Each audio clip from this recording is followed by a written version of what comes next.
Welcome back to Outdoors with the Morgans. It is another banger of a day here in Pennsylvania. Absolutely perfect.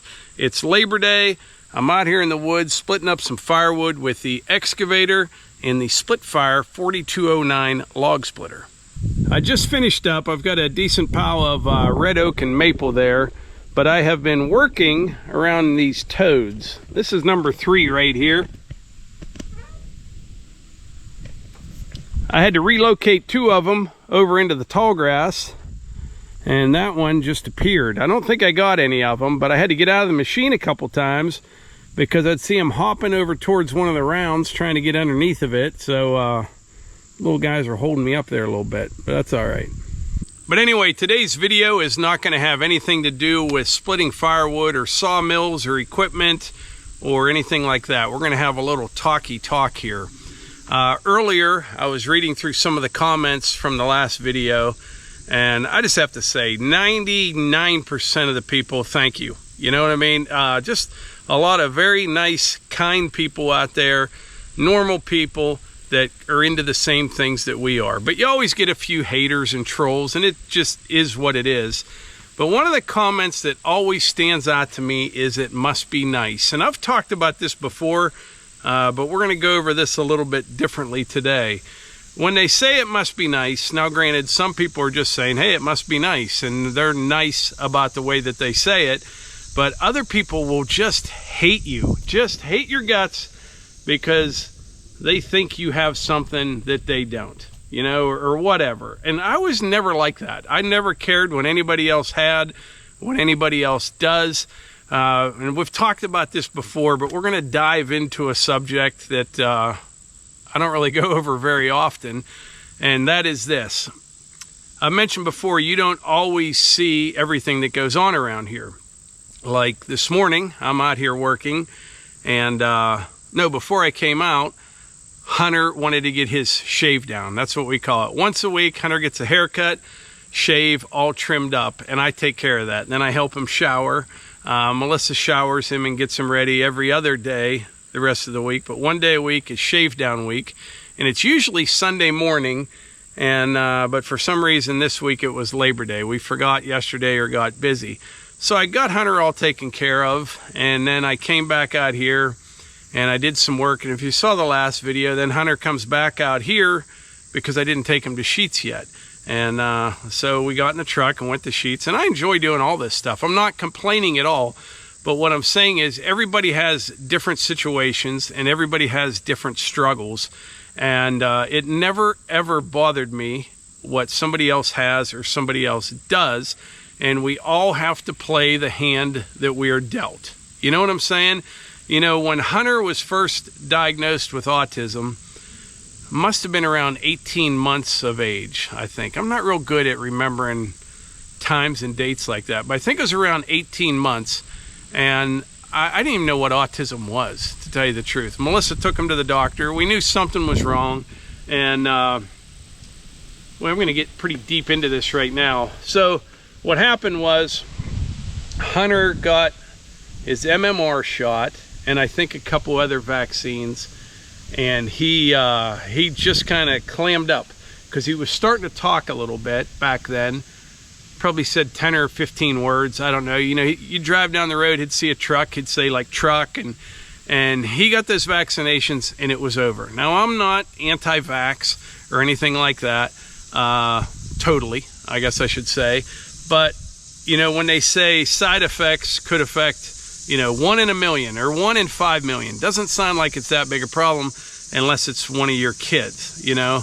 And it was a big problem with Hunter. He's now 31 years old, nonverbal, has lived with us his whole life, and so yeah, it's 1 in a million. It's not a big deal unless it's your kid. But anyway, so Hunter was diagnosed with autism, and I remember Melissa telling me, because he quit looking people in the eye and he started flapping his hands, and we could tell something changed. And after he got those shots, he cried for probably 3 or 4 days straight, and things just kind of went downhill. So we're trying to figure it out. We were young. Autism was not near as prevalent as it is today.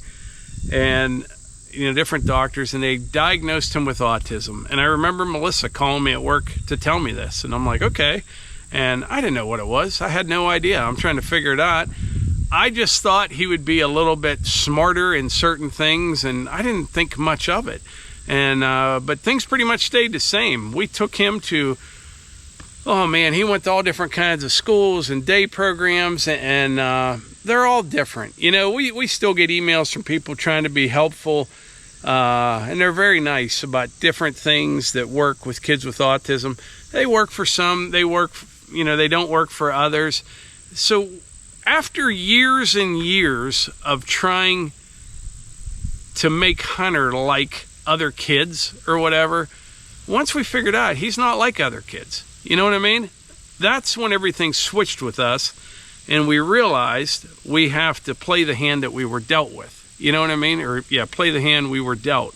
And at that point, things started getting better for us, because we do our best to give him a good life, to make sure when we're dead and gone that he's taken care of. We've been planning for all this stuff for years. But once we realized, you can't change the cards that you were dealt, and we're going to deal with what we have, that's when everything started to get a little bit easier for us. People talk about, they see this equipment we have, and like I said, most people are normal, nice, sane people. They think it's great, but some people, they get so mad. Truth of the matter is, I would trade everything that I have. I'd get rid of everything. I mean, the house, the trucks, the equipment, property in West Virginia, in the blink of an eye, if I could make it so Hunter didn't have the problems that he did. I would live in a van down by the river tomorrow and start completely over if we could make that switch, if we could make that trade, but we can't. You know what I mean? So you have to keep moving forward, and you have to just keep trying, because time does not stop. Every day that you're dragging your feet or feeling sorry for yourself about something, just another day passes. You didn't get anywhere. And so you just have to keep moving forward. And we weren't always like that, but I will say, ever since he was a little kid, not once did I care. I say it must be nice. Not once did I think, boy, it must be nice to have a kid that's playing baseball or talking or anything like that. It just never dawned on me. That's not how my brain works, because all our friends, they all had little kids, and they're going to kindergarten and they're getting into t-ball and all that stuff, and it was just always different for us. And it's not a big deal, right? You just have to deal with it, do the best you can, and move on. And that's what I mean by playing the cards you were dealt, and everybody has problems. Not everything always appears as it is. We just choose not to talk about it a lot. I don't need to get into what our personal lives are with Hunter, but occasionally I like talking about it, and if I think it may help somebody else, I'm going to say something about it. But there are families out there, we know families like this, that at first glance it looks like things are just all wonderful, everything's fantastic, they have no problems in the world.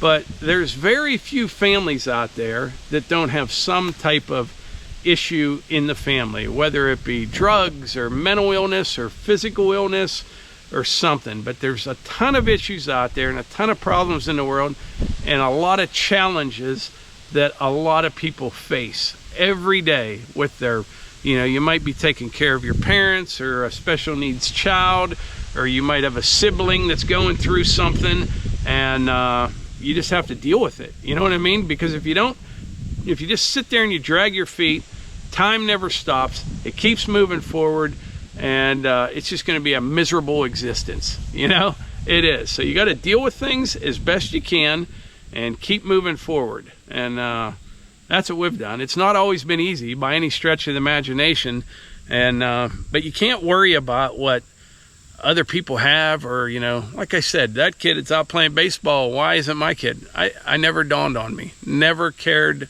one bit. I cared about Hunter, and we have done our best to give him the best life that he can have.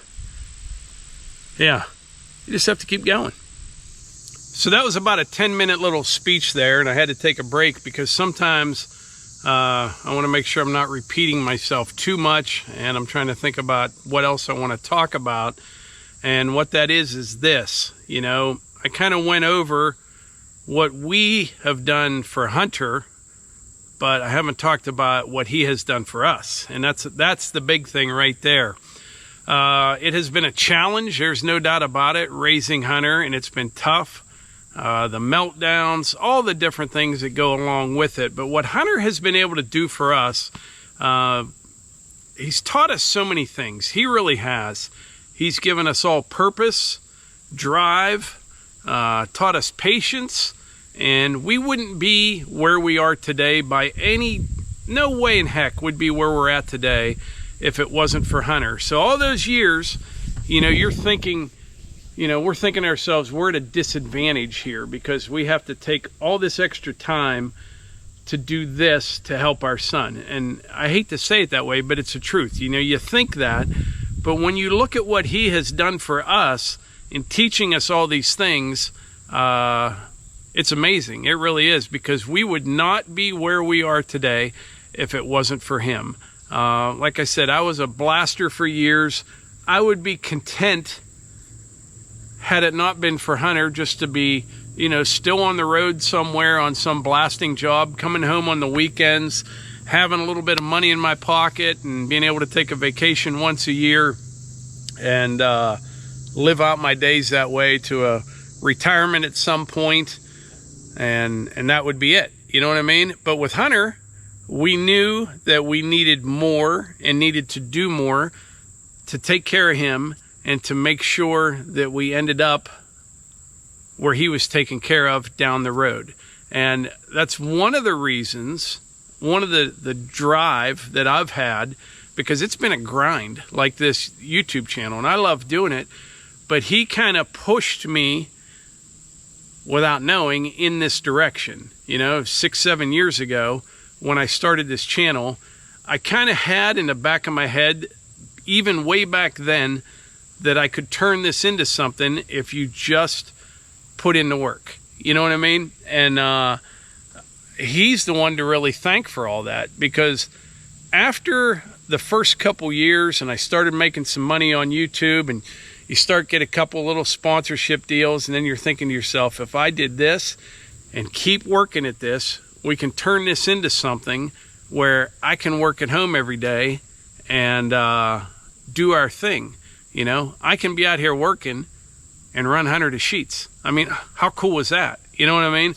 I can help him get ready in the morning if Melissa has to go somewhere. And he has been the one that has helped all of us. I mean, Levi, he works for us full-time now. He's got a great job. He takes care of all the stuff that I'm not good at and I don't like doing, plus a bunch of other stuff, if that makes sense. We'll have to do a video someday on everything that we have him doing, but he takes care of a lot of things. He has a full-time job that's 3 minutes from his house, because we started this channel and everything worked out, and it's all a result of Hunter pushing me or forcing me, I don't know which it is, into doing something different and getting out there and trying something. You know what I mean? So he is definitely the one. Like I said, he taught us patience. Back in the day, man, on some of those blasting jobs, I was pretty short-fused, I guess you could say. If things weren't going well, I would get worked up. I'm not like that anymore. Like when it comes to work stuff, if something happens or whatever, it is what it is. There's more important things in life. But he has definitely touched us, helped us, and given us that drive and persistence to do more all the time. Like, I'm not going to get into, you know, finances and the day that I can retire and never have to work again, but at this point in our life, we don't have to do near what we do. You know what I mean? And a lot of people, they're good with that. They get to a point where they don't have to work. You know, we're not loaded or anything like that, but we could coast to the finish line if need be. But I always stay on the throttle. You know what I mean? One, I like working. I like doing it. I like achieving things and building things. And I think that is all a direct result of Hunter from the time he was little till now, giving me that drive. I think that's what it is. I really do. And I've never really thought about it that way, but I owe him a big thanks. I really do, because now I can come out here and split wood with an excavator. I mean, how cool is that? And then he can come out here and get me and we can go to sheets. I mean, you can't ask for anything more than that.